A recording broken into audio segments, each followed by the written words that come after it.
Well. Another Singapore night race. Difficult race for the drivers. Come and gone.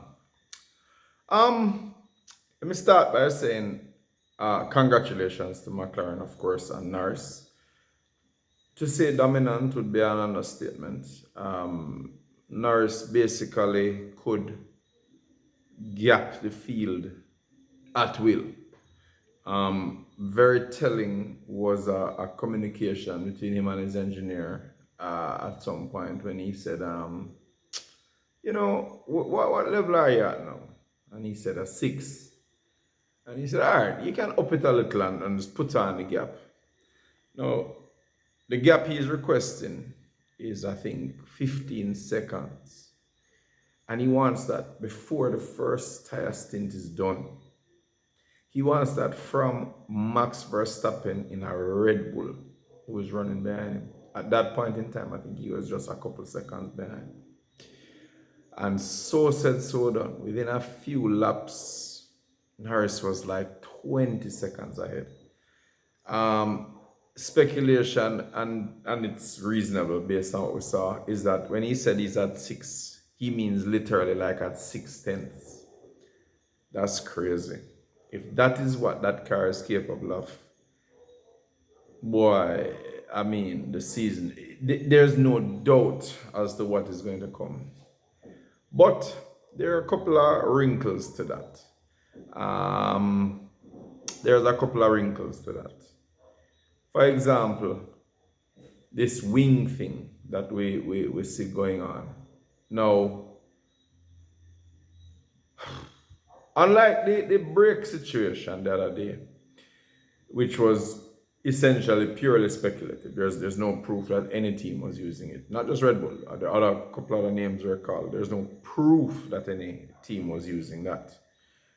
In this case, it is clear that the McLaren wing is moving. The main plane was moving. When they looked at the footage at Baku on a long straight, there's no doubt that the main wing element moved.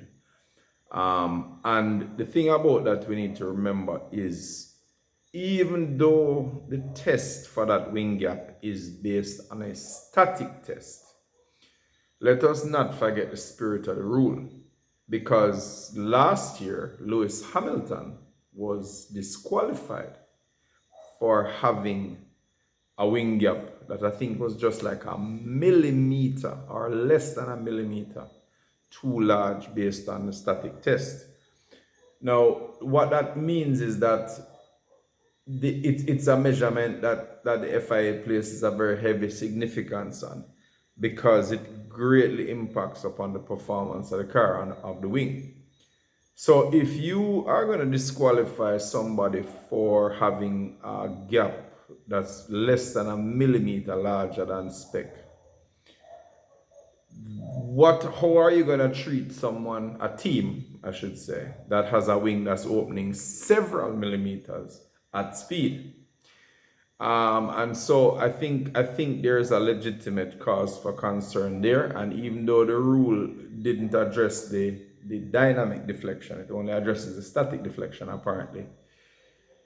I think it's clear that there's something going on there that's, a little bit suspect. And hence, and the fact that I understand that McLaren is voluntarily withdrawing the design for the rest of the season suggests that they know that if they persist, there's going to be a problem. So, to what extent? Now, that high-speed performance had a massive impact at Baku. Let's not forget. Leclerc and Perez simply could not connect with Piastri on the straight. And that's even with their DRS zone. So don't underestimate the effect that has on the car going forward at the faster tracks. Now at this track, it has no relevance. I wouldn't even have been using that wing anyway. So it has no significance here. In other words, the pace that McLaren has here, well at least with Norris, has nothing to do with any wing. This is just outright pace, just massive mechanical grip in the low speed corners, absolutely fantastic rear grip. Their traction out of the corners is mind-boggling. And crucially, the ability for the chassis to be kind to its tires and make them last deep into the stint is just, I mean, as a technical person myself, I'm in awe. I'm marveling at that design. So it's important to separate the two things. That this race is all just awesome wins. However, going forward at the faster races, we might and if they have to change that wing, it might bring other teams into the fold. That remains to be seen. That's a speculation, but that remains to be seen.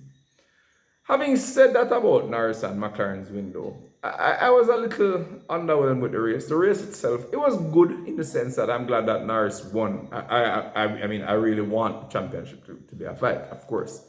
It's not that I'm saying I don't necessarily want Verstappen to win, but I want it to be a fight. And so I'm happy that Norris closed the gap, because the reality is he wasn't doing that great in terms of the championship situation. The gap was not closing at the rate needed based on the amount of races remaining. In fact, I think his average had gone up a little in terms of what he had to gain. Now this will help a lot in redressing the balance. As I said, go back to the point I started to make though, which is I was a little underwhelmed with the race, because after the first few laps, when it became obvious that Verstappen had no response to Norris, and crucially Lewis on the softs had no answer to Verstappen or Norris either, it kind of became a foregone conclusion, barring something like a safety car or a mechanical failure accident or something. And so it wasn't that exciting race per se, but it was certainly a needed twist in the championship to get Norris fully back into the championship fight. So I was pleased about that. Piastri. Bit of a strange race for him, because when he got into free air, and I thought in the second stint that he was going to start to eat into Verstappen's advantage. Not necessarily catch him, based on the amount of laps and the gap Verstappen had. I didn't necessarily think Piastri was going to catch him. But I thought he would have brought the gap down some more, frankly. He didn't seem to have, he didn't have the pace from practice right through and even quality. So for whatever reason, he was not coming to terms with the car on this track, and which Norris absolutely did. So score another point to Norris for that. Red Bull, what is going on there now is Perez has apparently taken a step back. Took a step forward last time at Baku, took a step back this time, because I was disappointed in Perez's performance. Now, I've said this many times before. I sound like a stock record. I think Red Bull made the wrong decision in keeping Perez. We can chat all we want about Perez not, the car changes in the car and the car going away from him. The fact of the matter is he was not able to adapt to the car as Verstappen was able to. Yes, Verstappen is now struggling because the problem is so prevalent that they just simply can't do anything about it at the moment, and the car will need some fundamental changes to get back to the front. But that doesn't change the fact that all during that time when Perez was struggling to get to terms with it, Verstappen had gotten to terms with it to an extent enough that it allowed him to score points, and Perez didn't. And that is what is creating the championship headache now for Red Bull, because the fact is, if Perez had been scoring points along with Verstappen coming along, McLaren wouldn't be in the position that they're in. They'd still be faster than Red Bull, but they wouldn't be ahead in the championship already, right? They would have had a much bigger points deficit to overcome, as Norris has with Verstappen. McLaren would have had the same difference from a team perspective to Red Bull if Perez had also been scoring. So I will maintain that if McLaren wins this championship, Christian Horner needs to take a long, hard look in the mirror and realize that it's Perez who cost him. Right? That's just a fact. Can't get around that anymore. Um, Verstappen, as usual, did his Verstappen thing. I mean, the dude has the talent to basically drag the car wherever he can drag it. Second is, I'm sure he is not crying at the moment. He got his second place, which means he minimized the damage. And crucially, it came out after that when the numbers were crunched, that fastest lap set by Ricardo really might make a big difference, because mathematically it means that even if Norris wins every single race going forward, every fastest lap, every sprint, if Verstappen just manages to come second in each one of them, he still is going to win the championship. Now, there's obviously a huge amount of variables that can take place. Verstappen can have a DNF or finish further down in the order. But, as we have seen, so can Norris. Not necessarily that DNF, but he can certainly be challenged by a Leclerc or a Piastri or so on any given day. And even the odd Russell or Hamilton, when the occasion demands it. And so there's no foregone conclusion that he's going to win every race either. And so that one point that Ricardo took away from him from that fastest lap might yet prove critical. We'll see. This championship is really, really interesting. And it is a pretty cool way that it's developing. So I for one, I'm very, very much looking forward to how the season goes. Between Ferrari and Mercedes, it was quite a bit of a contrast. Ferrari started very poorly versus how Mercedes, Hamilton was in third. That was a fantastic qualifying effort. But boy, what a reversal of fortunes. Hamilton moved from third to sixth, whereas Leclerc and Sainz executed really well in this race. Their strategies were on point. They moved up. If they had qualified better and started much higher up the grid, with the race pace that they had and the strategy that they had, they probably could have been right up there. They could have challenged probably to be on the podium at the very least. So that qualifying really hurt them. Similarly, Mercedes went the opposite way. I was a little puzzled at Hamilton this race this time around. I couldn't understand his complaint about why he was being pitted early. It's not logical. He started on softs. Now the team don't force it to start on softs. That's a choice that the driver makes. Yes, it might be guided by the team's advice, but it's definitely a choice that the driver. If he didn't want to start on softs, he wouldn't have. He would have started on the mediums, as did Russell. I was baffled then, having started on softs, why you would then be questioning why you're coming in early, because you started on softs.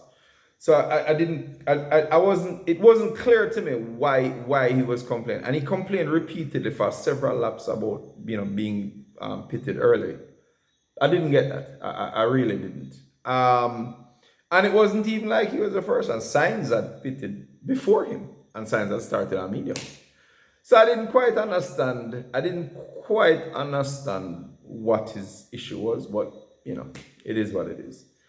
Russell again did okay, but something is just odd with the Mercedes in terms of their peaks and troughs are extreme.